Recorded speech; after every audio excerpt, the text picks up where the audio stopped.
अस्सलामुअलैकुम दोस्तों, मैं हूं असलम आलम और आप देख रहे हैं गल्फ़ एक्सपर्ट। दोस्तों, इस वीडियो में कतर के बारे में कुछ लेटेस्ट अपडेट शेयर करने वाला हूं। अगर आप कतर में रहते हैं या कतर जाने वाले हैं तो इस वीडियो को लास्ट तक ज़रूर देखें और कतर के बारे में रोज़ाना इसी तरह की वीडियो देखते रहने के लिए इस चैनल को सब्सक्राइब कर लें। तो दोस्तों, हम आज की वीडियो शुरू करते हैं। दोहा बलदिया की तरफ से कहा गया है कि फिरीज बिन अब्दुल अजीज़ में जो पुरानी बिल्डिंग थी जिसको यूज़ नहीं किया जा रहा था और देखने में भद्दा लग रहा था, उस बिल्डिंग को गिराकर उसकी जगह दूसरी बिल्डिंग बनाई जाएगी।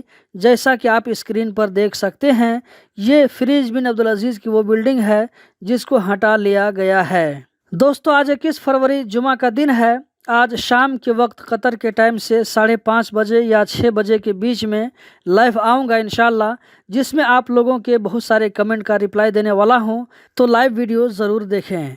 डिस्क्रिप्शन में एक वीडियो का लिंक डाल दिया हूँ। इस वीडियो को देखने के बाद में एक बार उस वीडियो को भी ज़रूर देखें और अपना प्यार और सपोर्ट दिखाएं। 8 जनवरी से जब से कतर में लेबर हाउस वर्कर की फील्ड में लेबर टेस्ट गारंटी की पीरियड को बढ़ा दिया गया है, उसके बाद से कतर में घरेलू वर्कर को खास करके हाउसमेट को लाने में बहुत ज़्यादा कॉस्ट लग रहा है।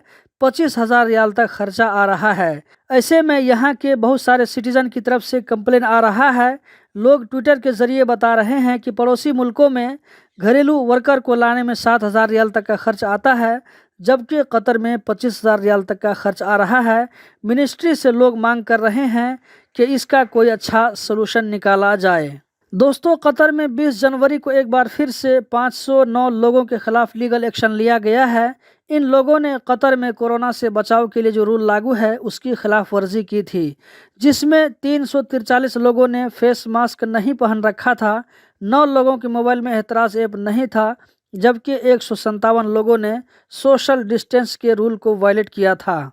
ये अपडेट मैं हर वीडियो में आप लोगों को बताता हूं ताकि आप लोगों को याद रहे और आप भी इस वायलेशन से बच सकें। मिनिस्ट्री ऑफ पब्लिक हेल्थ की जानिब से कहा गया है कि हमद मेडिकल कॉरपोरेशन के डेंटल क्लिनिक की बिल्डिंग में पेशेंट और विजिटर्स को एंट्री की इजाज़त है, लेकिन उन्हीं लोगों को जिसके पास में अपॉइंटमेंट हो। 18 साल से कम उम्र के बच्चे और बड़ी उम्र के लोगों को जाने की इजाज़त नहीं होगी। कोविड से बचाव के लिए तमाम प्रिकॉशनरी मेजर्स को अपनाना होगा। कतर में कोरोना के केस में कमी देखने को मिल रही है। लगातार कई दिनों से इसका ग्राफ थोड़ा थोड़ा नीचे आता हुआ दिखाई पड़ रहा है। 4-5 दिनों पहले ये 4,000 से ऊपर डेली का केस चला गया था, लेकिन अब ये थोड़ा थोड़ा नीचे आ रहा है।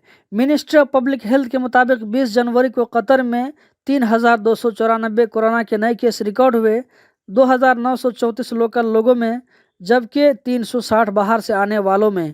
इसी तरह पिछले 24 घंटों में 3,917 लोग इस वायरस से रिकवर हुए।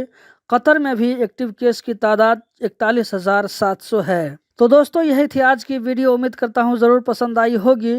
कतर के बारे में रोज़ाना इसी तरह की वीडियो देखते रहने के लिए चैनल को सब्सक्राइब करें, इस वीडियो को लाइक करें। वीडियो देखने का बहुत बहुत शुक्रिया।